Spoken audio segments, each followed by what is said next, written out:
Welcome to Lynn Cullen Live, talk radio without the static. Email your questions and comments to Lynn at pghcitypaper.com. And now your host, Lynn Cullen. Hey there. Welcome to the show. It's Thursday. It's what the hell is it? It's Wednesday, September 15th. Oh, God. Excuse me. I'm sorry. I was just looking out my window and noting how dark it was.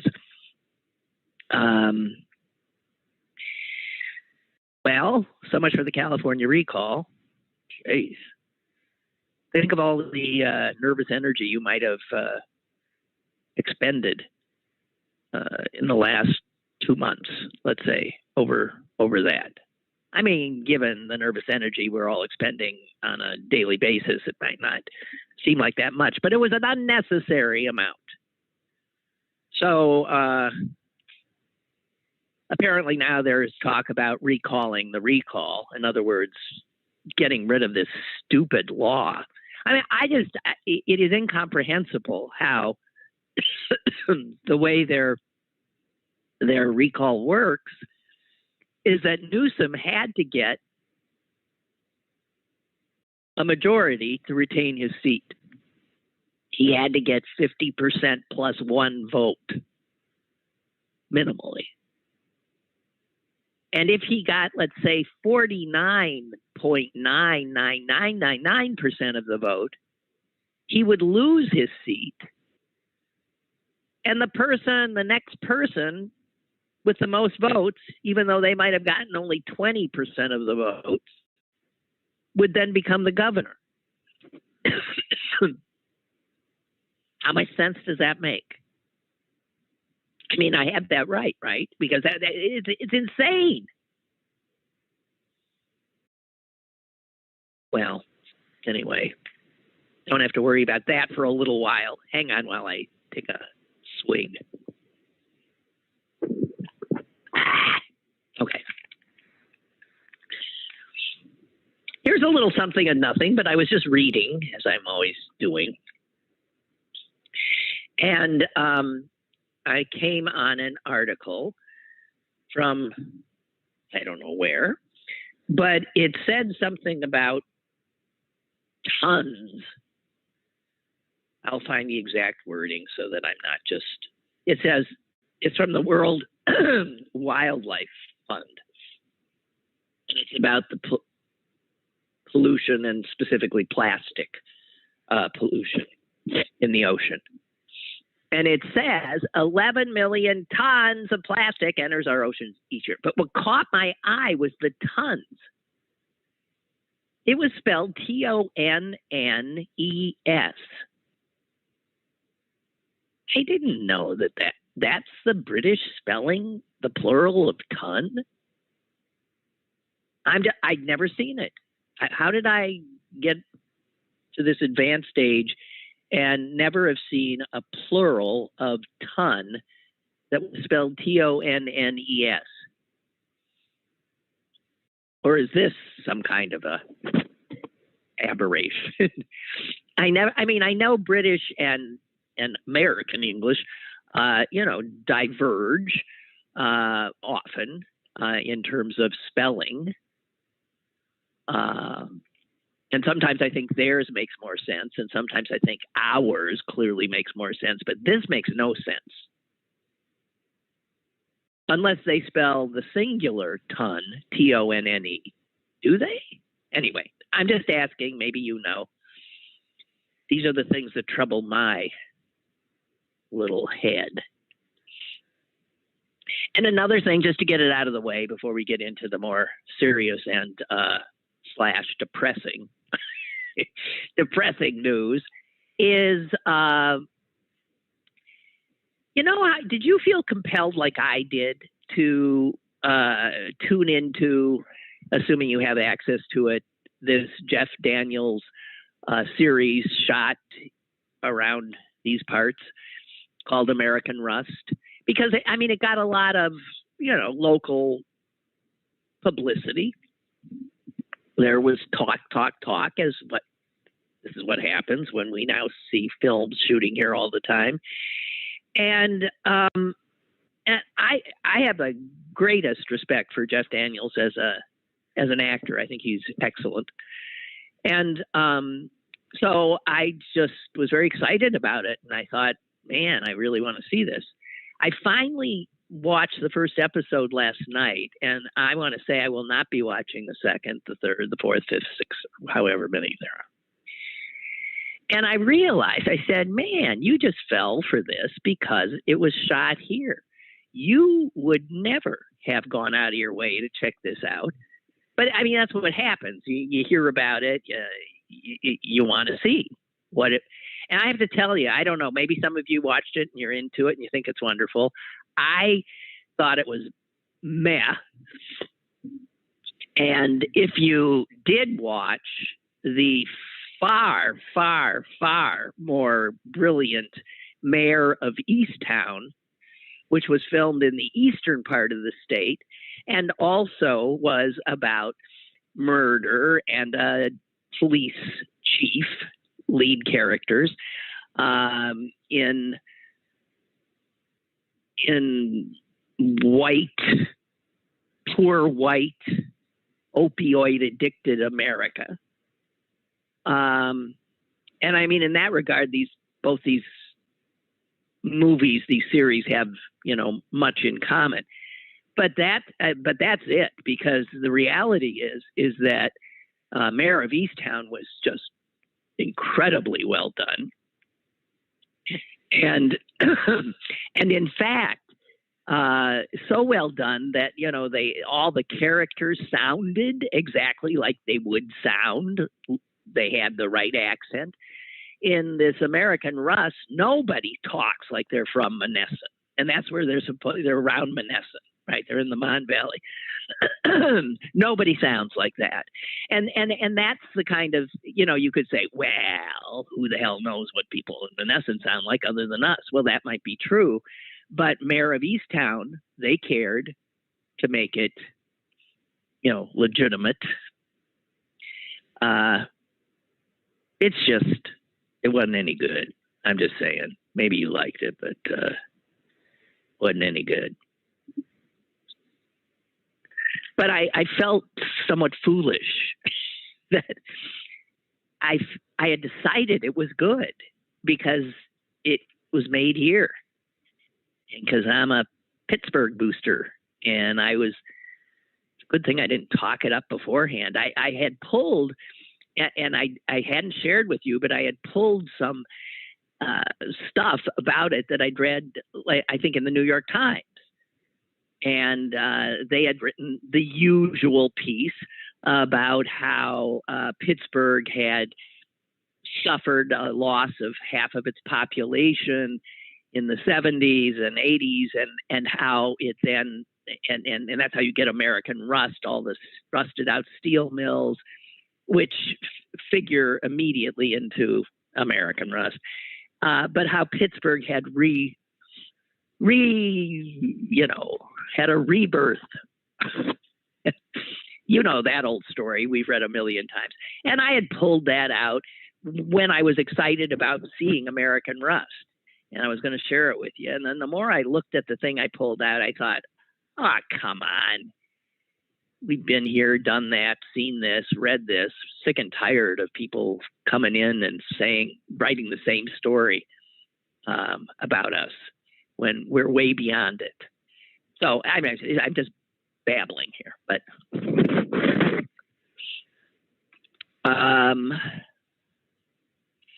oh, dear God in heaven. Yeah, you can tell. She's getting ready to get into some more serious stuff. Oh, Milton, thank you. They're not equal. Oh, God, Milton.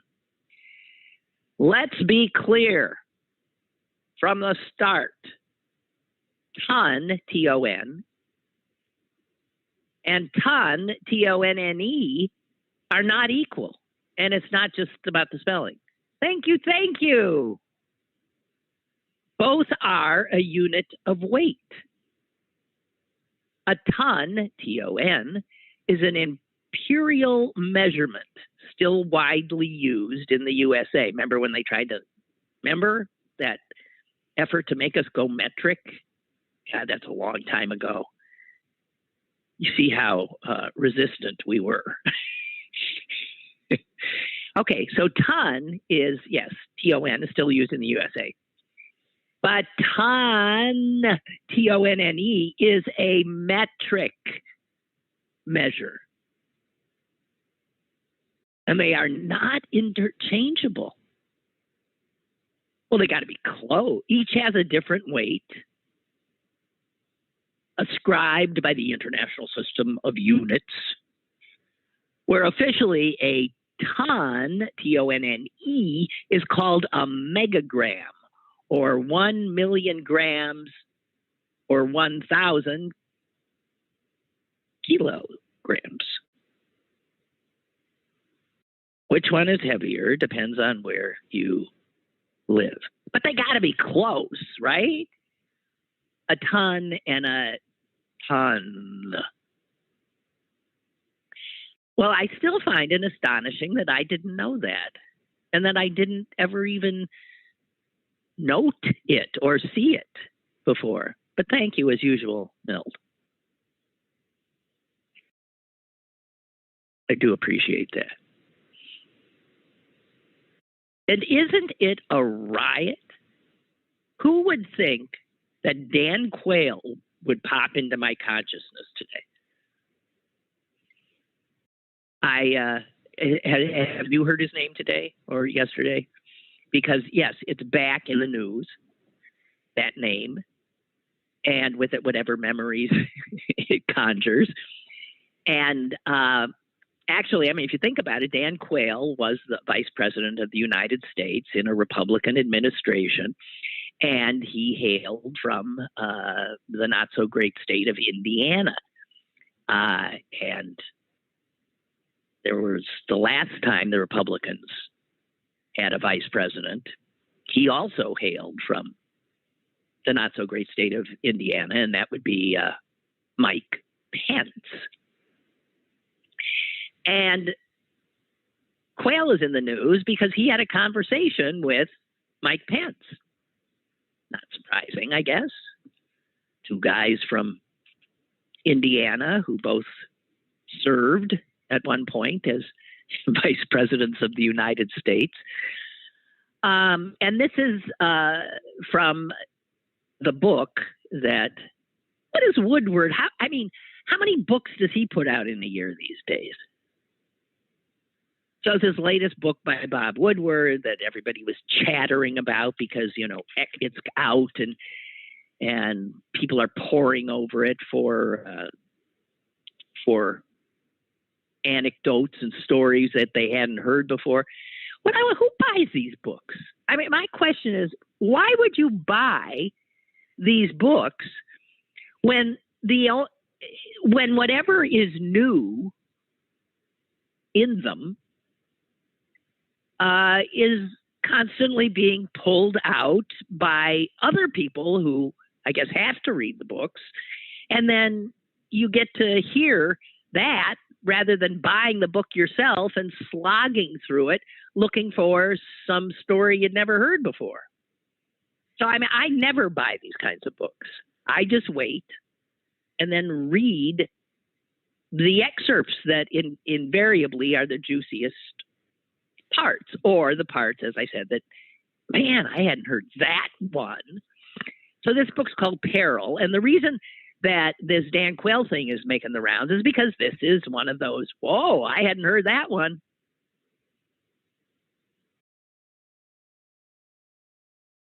And what it was is, I'm sure, well, I'll just quickly, actually, I'll read exactly from this account rather than be, wandering off as I tend to do.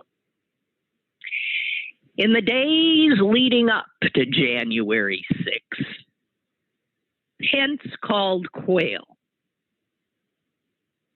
And here's another interesting point. Quayle was the only other living Republican vice president who ended up in the same position as Pence was about to end up in, which is presiding over the Senate of the United States in his capacity as vice president and having to certify the vote of the presidential election, an election he ran in and lost. It would be an uncomfortable kind of a thing. You certify your own loss. And Pence had gone to Quayle saying, hey, man, I got Trump's all over me here, and he says I can't certify it. I got to somehow not certify it. And I now go back to the book, and the book, Woodward reporting, says, Mike, you have no flexibility on this, Mr. Quayle told Mr. Pence. None. Zero. Forget it. Put it away. Isn't that interesting? Even when they speak to each other, they speak in these little like bumper stickers. Never a convoluted, complicated sentence with a qualifying phrase here, a parenthetical remark thrown in over there. No, it's just like none, zero, forget it, put it away. Back to the piece. I know, that's what I've been trying to tell Trump, Mr. Pence said. But he really thinks he can, and there are other guys in there saying, I've got this power. And then it says that Pence then started echoing all the false claims about the election, fraud, and this and that. And Pence goes on to say, well, there's some stuff out in Arizona that doesn't look right. And then Quayle is quoted as saying, Mike, I live in Arizona. There's nothing out here.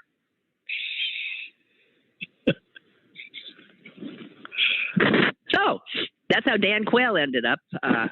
And then, okay, so from that little anecdote, and here, this is how our media operate. You get this from CNN. Headline: How Dan Quayle saved democracy. Yes, really. That's the headline. How Dan Quayle saved democracy. Yes, really. Well, let me just say this. No, really not. And this is something posted on CNN's site. And the minute I saw it, who would write something this stupid, given what I shared with you? And the answer is exactly what I thought. Chris Cillizza. This guy is a friggin' fool. I don't know anything about him except that every time I've ever read anything he's written or happened to see him pontificating, he's an idiot. Okay, so he's wrote this from that little thing with Dan Quayle saying nothing out here in Arizona. Nope, you can't do it. Sorry, he saved democracy. And this, I really fault the.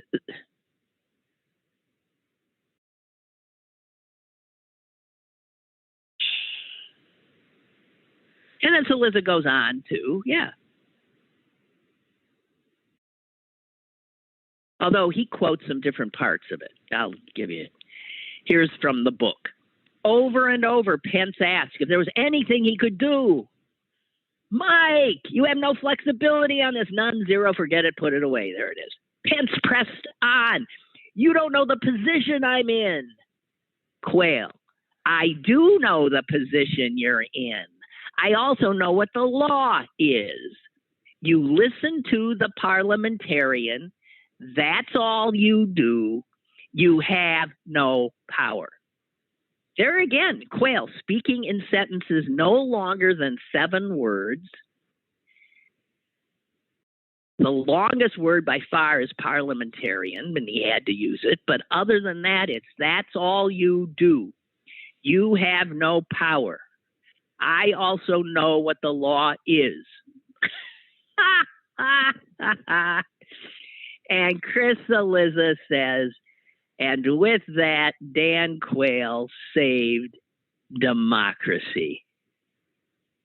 And he ends his piece by saying, say a silent thank you to Dan Quayle. Yes, Dan Quayle, for keeping our republic intact.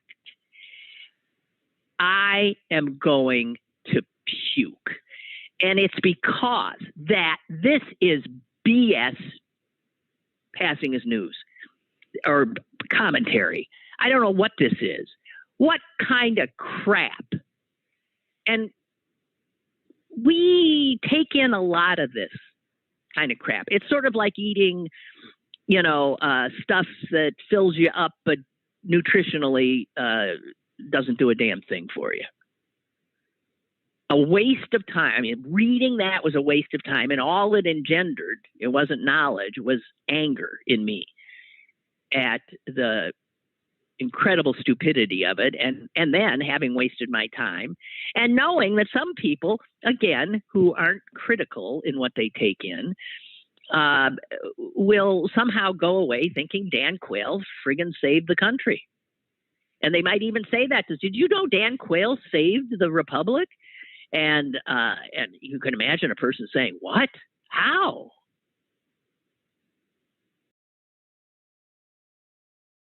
I'd like to see the stumble bum trying to explain. Well, he,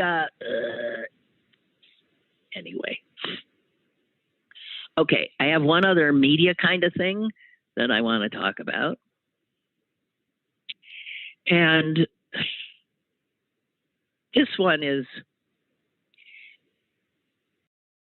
there was a Senate hearing yesterday, correct? I mean, those of you who are like news junkies. So the Senate Foreign Relations Committee, that's a biggie. They had a hearing yesterday, and they had someone on the chopping block in the hot seat. Pick your metaphor. And it was our current Secretary of State, Antony Blinken. And this was so, from what I could tell, these hearings are not about really eliciting information. They're about grandstanding and making speeches and accusations and whatever. They're not, that's all they're about, generally. It's a rare senator who would use them for the purpose that ostensibly they are occurring. And so I didn't watch it because I'm not a total masochist. I read accounts. I read a Washington Post account of it, and I read a New York Times account of it, and they were boring as hell. And it was just Blinken saying, hey, man, we did this. We did the best. Yeah, I know. Could have been smooth, whatever. I mean, it was just, and Blinken clearly, the adjective unflappable applies, because he was subjected to all kinds of raging Republicans, and he never, ever gave them any joy in getting rattled or appearing defensive. Just so boring you could die. So I read all of it. I did see one thing that really enraged me, because I mentioned the other day how the Senate is holding up all of these Biden appointees who need Senate confirmation. And they're in high-level positions in the State Department, the Defense Department, the Justice Department, some big departments that need, and a lot of them having to do with national defense, Homeland Security, intelligence, that kind of thing.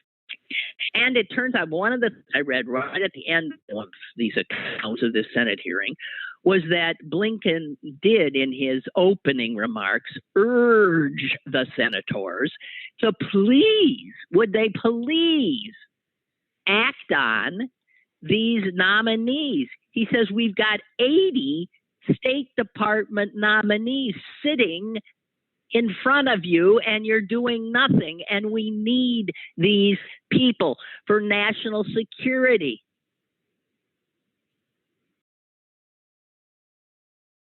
And then it says that, and I had mentioned this the other day, one senator, I mentioned that Ted Cruz was holding up a whole bunch of nominees.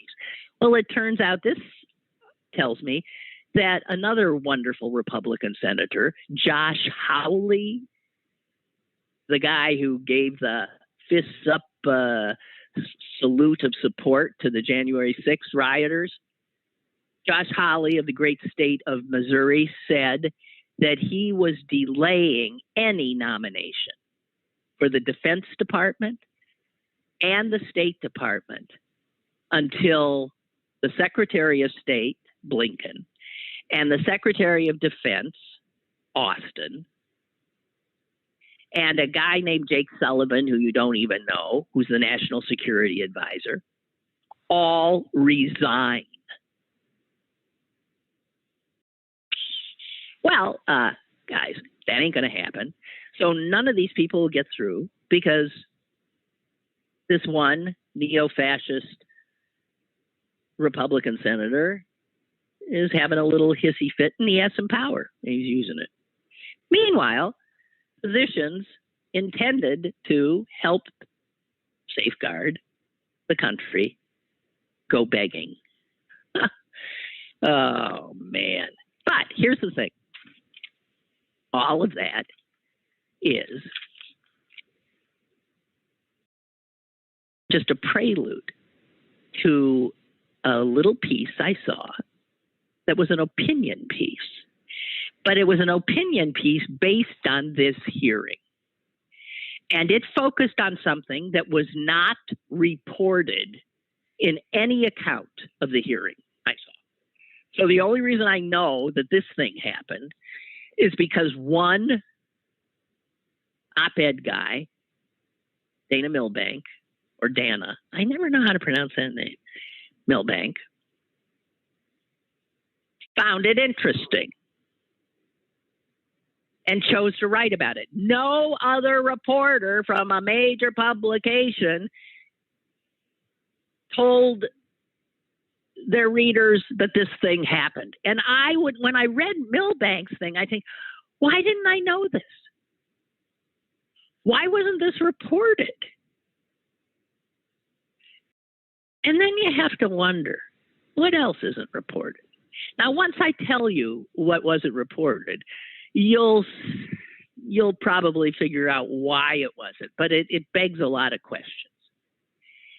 So as the Secretary of State is sitting there on the hot seat, as you know, the way this works, first a Democrat questions him, then a Republican, then a Democrat, a Republican, and they're supposed to question them, but invariably, as I said, they just grandstand.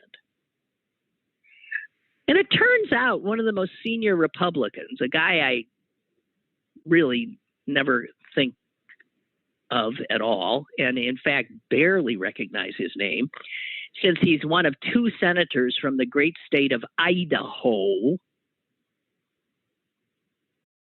This is why the Senate is such a disaster. You got all those states with more cows or even moose than people, and they get two senators, as does California. How's that for representation? So here's one of the idiot Republican senators from Idaho, and his name is Jim Risch. And it came his turn pretty early on because he's senior. He is, in fact, he's the ranking Republican on the Senate Foreign Relations Committee, which means he would have been the second person to question him. First Republican to question Blinken. And let me quote to you what Milbank quotes. Because here's what this guy said. to the Secretary of State. This is at a hearing about the exit from Afghanistan. We know for a fact the President of the United States is somewhat disadvantaged in that someone is calling the shots. He can't even speak without someone in the White House censoring it or signing off on it.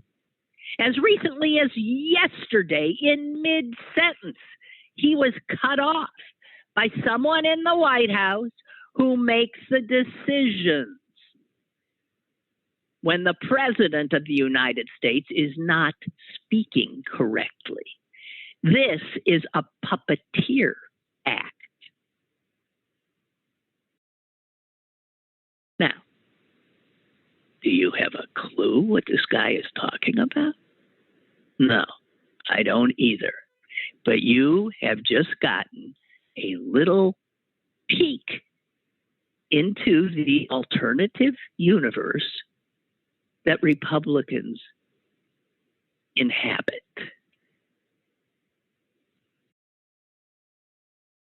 He went on. Somebody in the White House who has authority to press the button and stop the president, cut off the president's speaking ability and sound. Who is that person? He said to Blinken, who barely blinked and said, the president speaks very clearly and very deliberately for himself. That didn't stop Senator Risch from the great state of Idaho. Are you saying there was no one in the White House that can cut him off? Because yesterday that happened, and it has happened a number of times before that. Now Blinken has a slight smile on his face, I guess just to annoy Risch. And he says, Senator, there is no such person.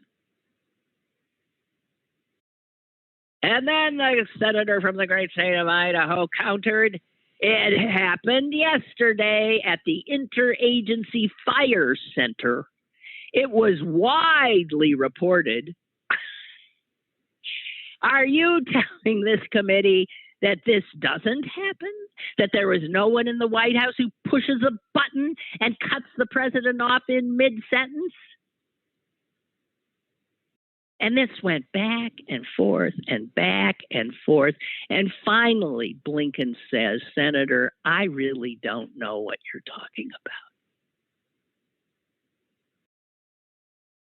And Milbank chimes in and says, well, there's good reason, because it didn't happen. But Milbank thought that of this whole dull, boring, the usual nonsensical, performative investigation by the Senate Foreign Relations hearing, this was the spreading of another lie. This is how it's done. So in a high-profile hearing, you're carrying water for the Republican other universe, and you give a little more air and legs to a big story in that universe, which is that Joe Biden is mentally incapacitated.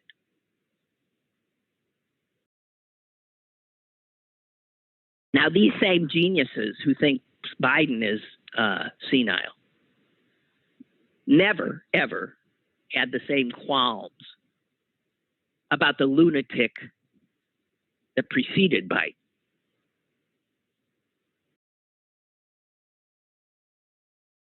But Milbank wanted to focus on this, and he was wise to have done so, because he says this is how lies are born.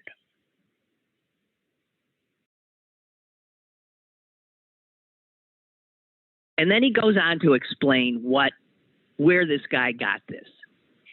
And it was when, I guess, Biden on his way out to California to stump for Gavin Newsom stopped in Idaho. And he was in Boise. And this is why the senator from Idaho had information here. And there was a little bit of a thing where he went to some fire thing, blah, blah, blah, blah, blah.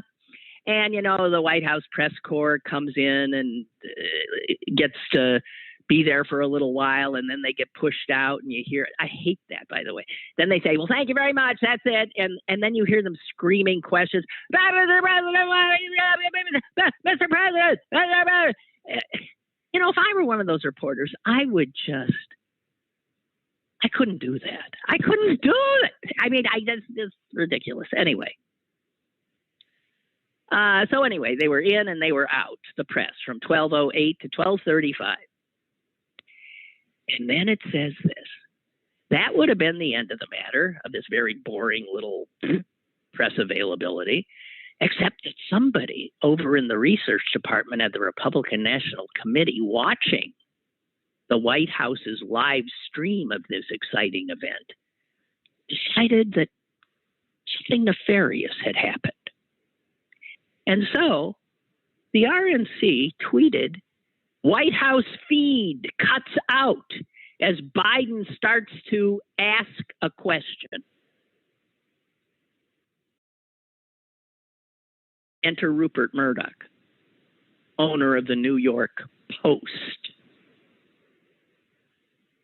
They publish an article. They credit the RNC and the eagle-eyed staffer at the RNC who saw this happen. And the headline was, White House live stream cuts Biden mid-sentence as he goes off script.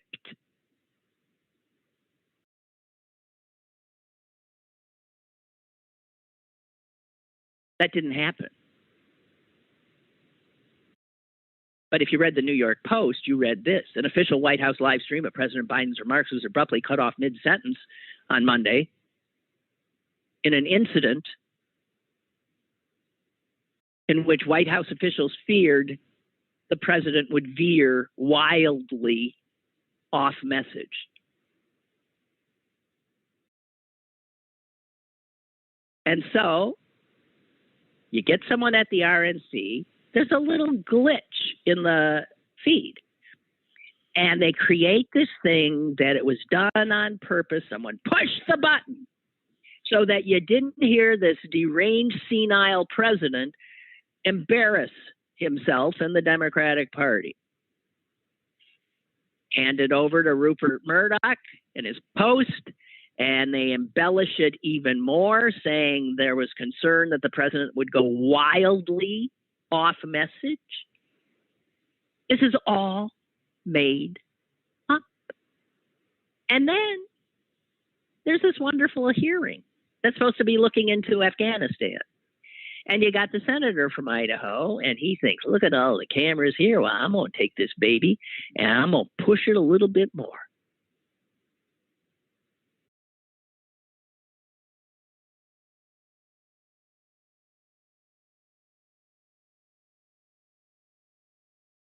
And Milbank ends his piece saying that, Risch knows that this is bullshit, but he saw it as his duty to Trump and the now Trump party to perpetuate and give a little more air to this absolute fiction.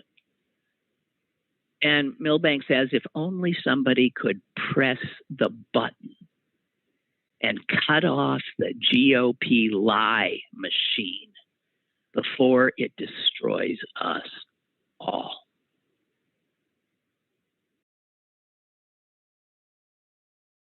Now, I said earlier, why didn't I read this in these other pieces, these long, boring pieces I read about the hearing?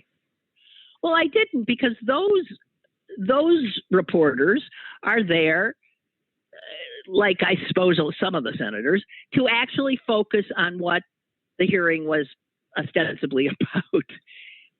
And Rich's little nonsensical thing, they didn't deign to cover.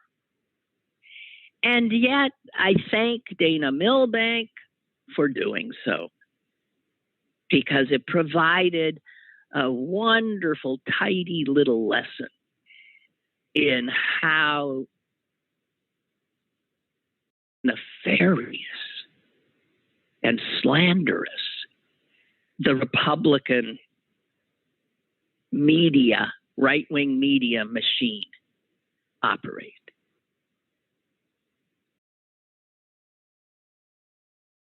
And it explains why so many of our neighbors and family members who fall for Fox News shit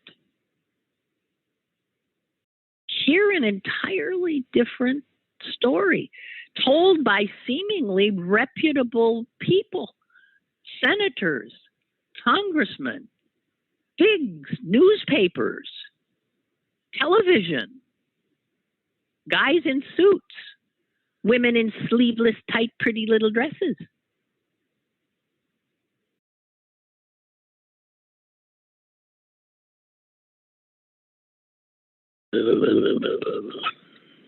Okay.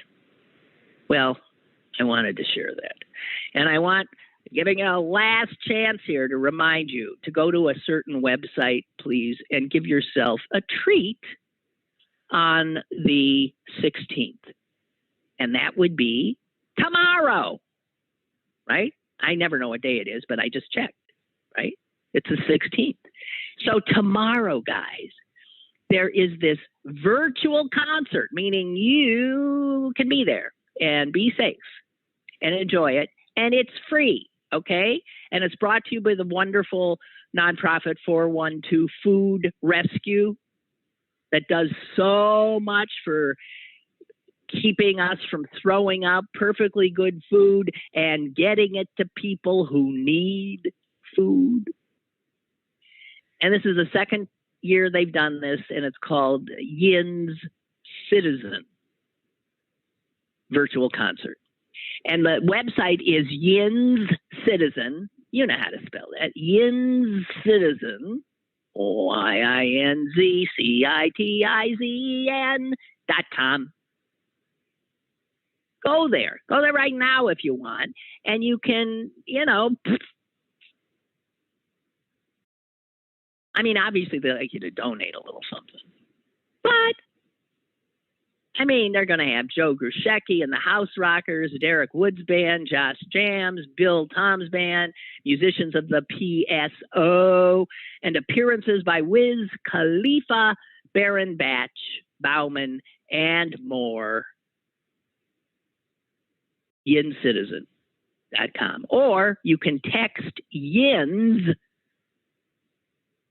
to 72727. YINS to 72727. Okay? Don't say I never did anything for you. I got some other stuff here.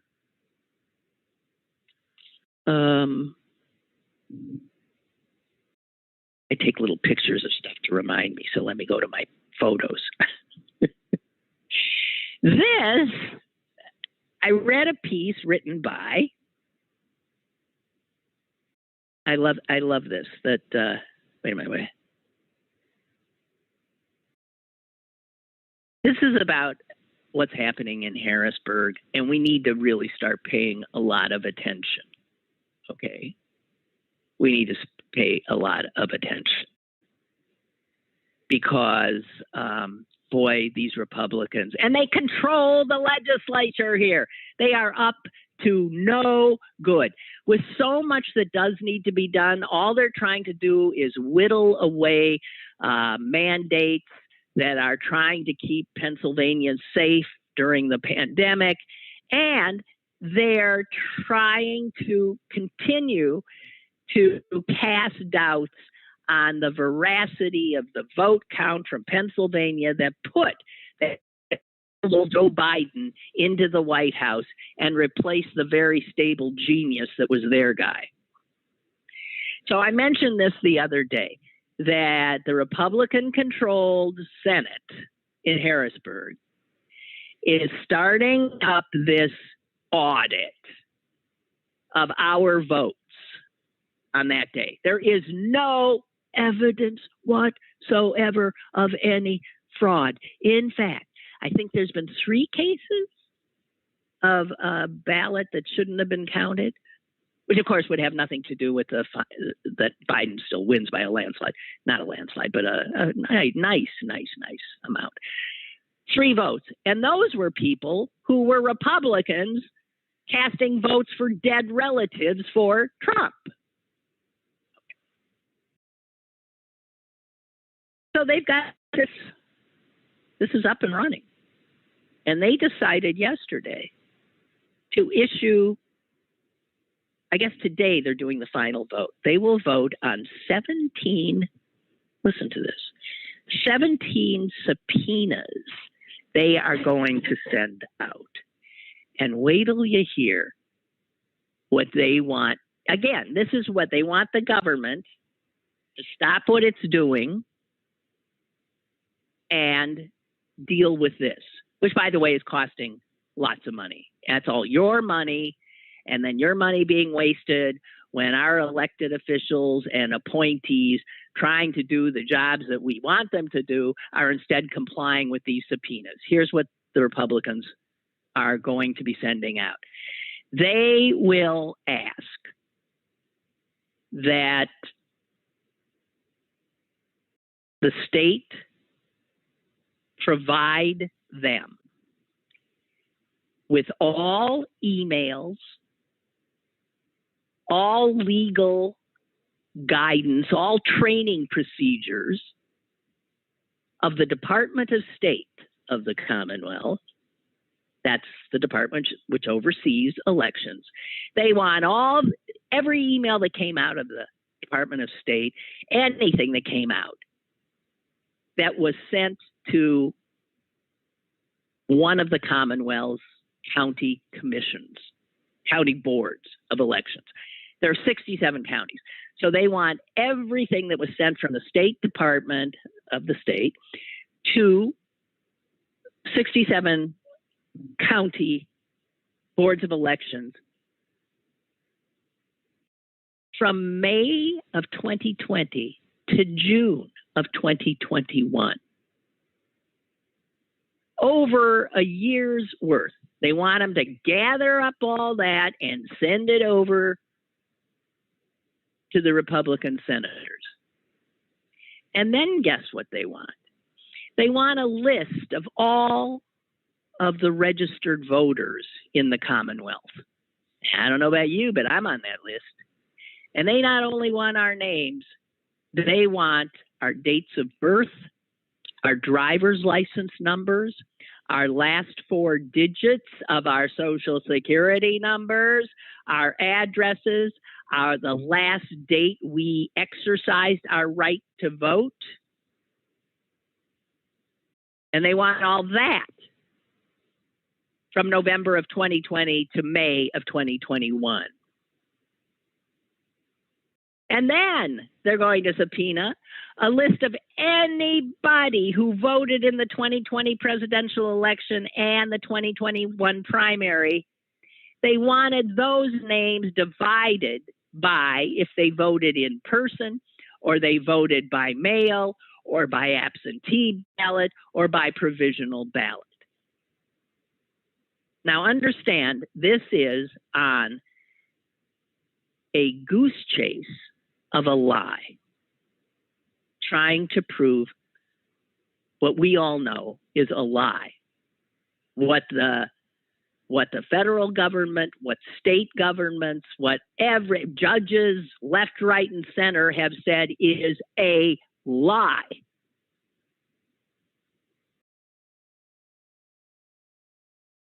And this is what your state legislature is busying itself with, and then providing all of this, work. And it's a subpoena. I mean, how are they to gather all this information? A lot of which, I mean, I don't know about you, but you mean, really, they can give all that information about me and you to these god-awful human beings? And it says here that these subpoenas are just the opening shots in what will be a long, that's the point. Keep it going. Feed the lie, feed the lie, feed the lie. Give Fox News and the right-wing hosts and pundits on the radio something to freak their listeners out with, feeding them. And this is all because Donald Trump couldn't handle getting beat. This is all to salve his fragile ego. Unbelievable. My animosity. My animosity knows no bounds. Oh, and by the way, some other information that came out from the Pennsylvania Department of Health. They've told up the numbers of COVID cases through September 6th. And, you know, when Biden says that this is a pandemic of the unvaccinated, boy, he ain't kidding, because here are the numbers in Pennsylvania. 94% of all cases of COVID reported were of people that are unvaccinated or not fully vaccinated. So there's only 6% of people who are vaccinated have tested positive. 94% are not vaccinated, or they got one shot and then called it a day. Okay, let's get a little more serious. What about hospitalizations? 95% of everybody hospitalized in Pennsylvania with COVID did not have a vaccination or was not fully vaccinated. Although that's, again, not as much of a number. 95%. And then let's look at the next category, which is the truly unhappy category you don't want to be in, and that's people who died in Pennsylvania. Over 6,000 people in Pennsylvania have died from this. 97% of those dead, unvaccinated. And so you just don't expect that I'll ever understand. I never will. People. I guess what? They're not getting those numbers? They're not able to calculate their own risk? It's just mind-blowing.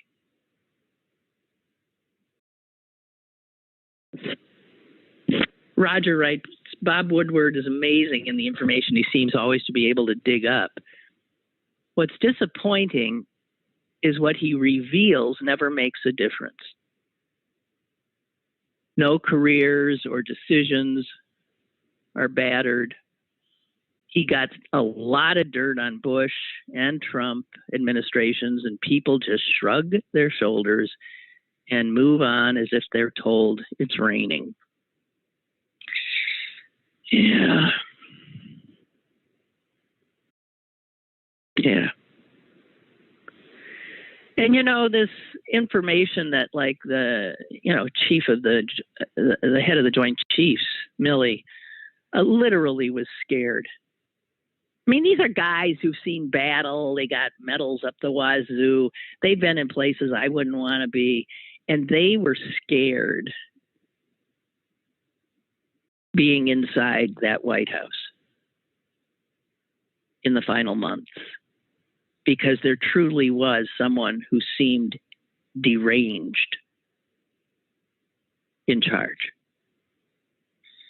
And so some of the more interesting parts of the book are, Milley twice after January 6th calling his counterpart in China.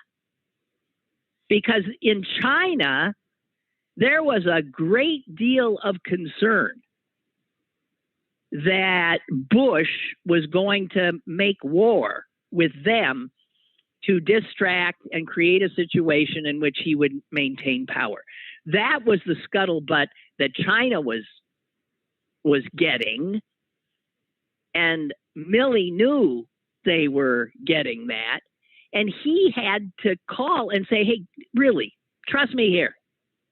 And according to the book, he says this to his counterpart in China 2 days after the attempted coup.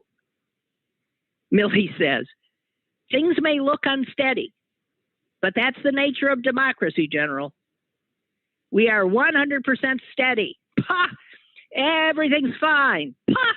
But democracy can be sloppy sometimes.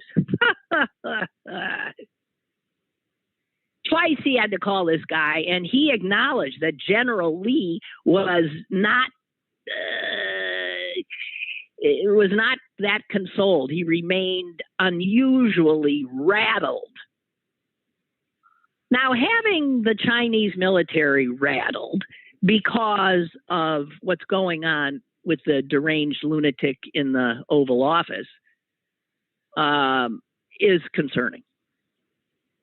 And Milley was so concerned, he convened a meeting with all of his top commanders to remind them what the protocol was for launching a nuclear weapon. Because it had to involve him. It couldn't just be the president.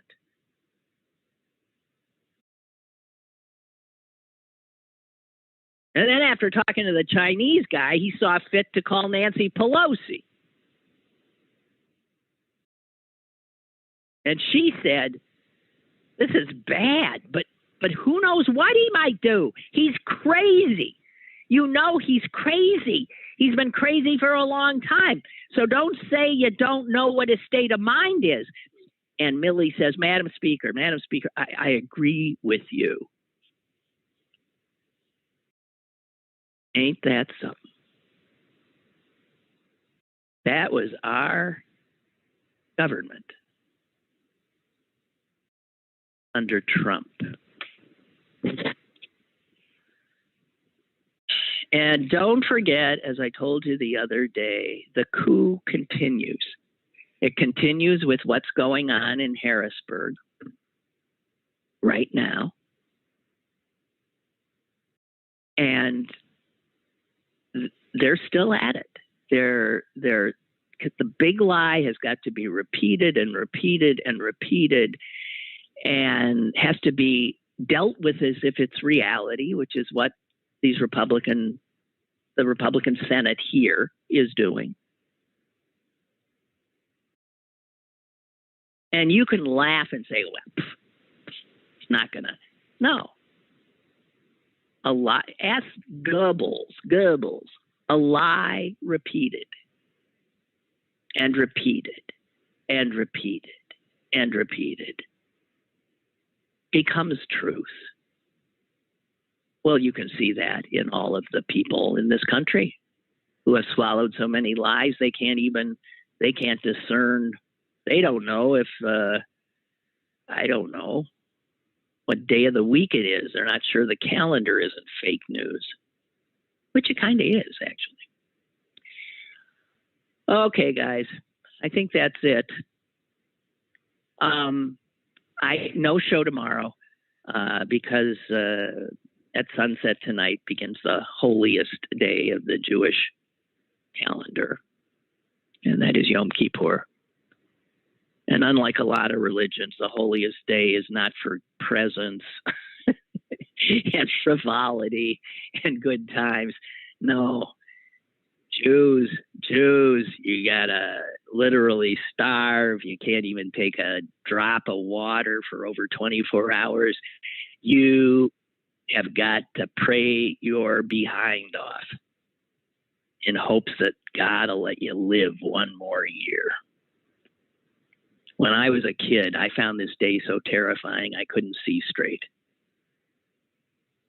Anyway, I'll be back on Monday, the good Lord willing and the creeks don't rise, to quote the late, great Doug Hurst. Have a good one. Bye-bye.